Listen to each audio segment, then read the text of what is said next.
ज़कात, ये लफ्ज़ हम सब ने सुना है, लेकिन क्या ये सिर्फ एक तरह का दान है? नहीं, ये उससे कई ज़्यादा है। असल में ये एक पूरा डिवाइन फाइनेंशियल सिस्टम है, एक ऐसा निज़ाम जो समाज में बैलेंस और कह सकते हैं एक तरह की शुद्धि लाता है। तो चलिए आज इसी कमाल की व्यवस्था को ज़रा गहराई से समझते हैं। देखिए, ज़कात शब्द का मतलब ही है पाकीज़गी और बढ़ोतरी, और ये कोई छोटी मोटी चीज़ नहीं है, बल्कि इस्लाम के जो 5 पिलर्स हैं उनमें से ये तीसरा सबसे अहम पिलर है। इसका मकसद है दौलत को पाक करना, उसे साफ करना और उसी दौलत में बरकत लाना। अब इसकी अहमियत कितनी है, इसका अंदाज़ा बस इस बात से लगाइए कि कुरान में कई जगहों पर जब भी नमाज की बात आती है तो ठीक उसके साथ ही ज़कात का जिक्र भी आता है। दोनों साथ साथ चलते हैं। मिसाल के तौर पर सूरह बकरा की आयत 43 में।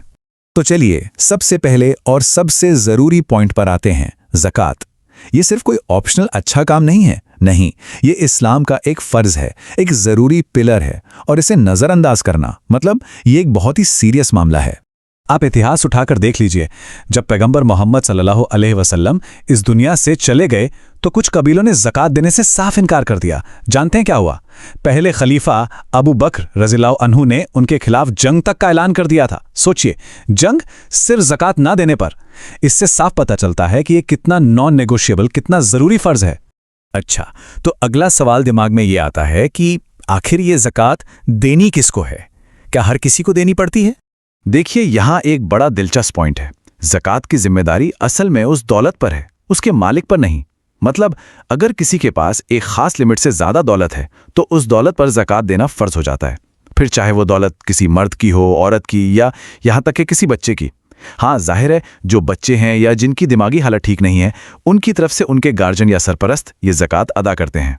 तो ये ज़कात फ़र्ज़ कब होती है? इसके लिए 2 शर्तें पूरी होनी ज़रूरी हैं। बहुत सिंपल हैं। पहली शर्त, आपके पास जो दौलत है वो निसाब तक पहुंचनी चाहिए। निसाब मतलब एक मिनिमम थ्रेशोल्ड, एक तय लिमिट। और दूसरी शर्त यह है कि उस दौलत को आपके पास रखे हुए एक पूरा लूनर ईयर यानी चांद का 1 साल गुजर चुका हो। इसे अरबी में हौल कहते हैं। तो ये निसाब है कितना? चलिए वो भी देख लेते हैं। अगर सोने की बात करें तो यह है 85 ग्राम, और चांदी के लिए यह है 595 ग्राम। और कैश या करेंसी का क्या? उसके लिए आपको देखना होगा कि आज के दिन 85 ग्राम सोने या 595 ग्राम चांदी की मार्केट वैल्यू क्या है। उसके बराबर की रकम ही कैश के लिए निसाब मानी जाती है। ठीक है, तो अब हमें यह पता चल गया है कि ज़कात किस पर और कब देनी है। अब आते हैं प्रैक्टिकल बात पर कि इसे कैलकुलेट कैसे किया जाता है, क्योंकि अलग अलग तरह की दौलत पर हिसाब भी अलग होता है। सबसे कॉमन चीज़ों से शुरू करते हैं, जैसे कैश, सोना, चांदी या फिर आपके बिजनेस का स्टॉक। इन सब पर हिसाब बिल्कुल सीधा है। जितनी भी टोटल वैल्यू है उसका बस 2.5% यानी 2.5%।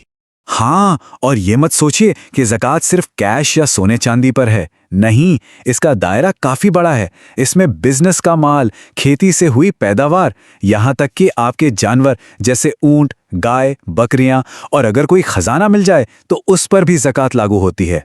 अब खेती की बात करते हैं, क्योंकि यहाँ नियम थोड़ा अलग और बड़ा दिलचस्प है। खेती की पैदावार पर ज़कात कितनी होगी ये इस बात पर डिपेंड करता है कि फसल को पानी कैसे मिला। क्या वो कुदरत की तरफ से आया या फिर उसे सींचने में इंसानी मेहनत और पैसा लगा। मान लीजिए ज़मीन की सिंचाई बारिश के पानी से हुई या नदी झरनों से, मतलब पानी पर कोई खर्च नहीं हुआ, वो अल्लाह की तरफ से एक तोहफा था। ऐसी सूरत में कुल पैदावार का 10% यानी 10वां हिस्सा ज़कात में जाएगा। लेकिन अगर फसल को सींचने के लिए ट्यूबवेल चलाना पड़ा, नहरों से पानी खरीदना पड़ा, यानी जिसमें आपकी मेहनत और पैसा लगा, तो इस्लाम का निज़ाम आपकी इस लागत को ध्यान में रखता है और यहां ज़कात की दर आधी हो जाती है, सिर्फ 5%। और हां, खेती के मामले में एक और ख़ास बात है, यहां वो 1 साल गुजरने वाली हौल की शर्त लागू नहीं होती। जैसे ही फसल कटी उसी वक्त उसकी ज़कात अदा करनी होती है, कोई इंतजार नहीं। ठीक है, ज़कात कैलकुलेट हो गई, निकाल भी दी गई, लेकिन अब सबसे बड़ा सवाल, ये पैसा जाएगा कहां? कौन है वो लोग जो इसके असली हकदार हैं? और यहां भी इस्लाम ने कोई कंफ्यूजन नहीं छोड़ा है। ये पैसा किसे देना है ये कोई अपनी मर्जी से तय नहीं कर सकता। कुरान ने खुद बिल्कुल साफ साफ 8 तरह के लोगों या 8 कैटेगरीज को इसका हकदार बताया है। ये 8 कैटेगरीज सूरह तौबा की आयत नंबर 60 में बताई गई हैं। चलिए एक नज़र डालते हैं।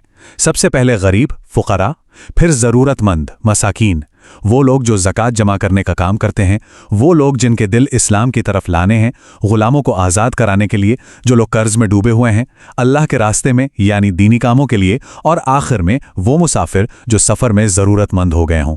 अब हम आखिर में इस पूरे सिस्टम के 2 अंजामों पर नज़र डालते हैं।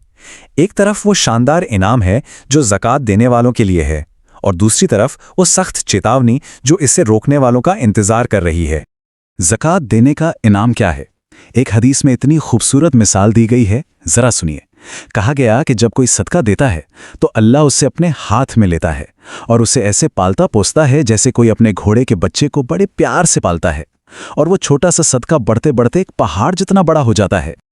और इसके उलट जो लोग ज़कात नहीं देते, उनके लिए सिर्फ आखिरत में ही नहीं बल्कि इसी दुनिया में भी मुश्किलें हैं। एक हदीस में आता है कि जब कोई कौम ज़कात देना बंद कर देती है तो अल्लाह आसमान से बारिश रोक लेता है।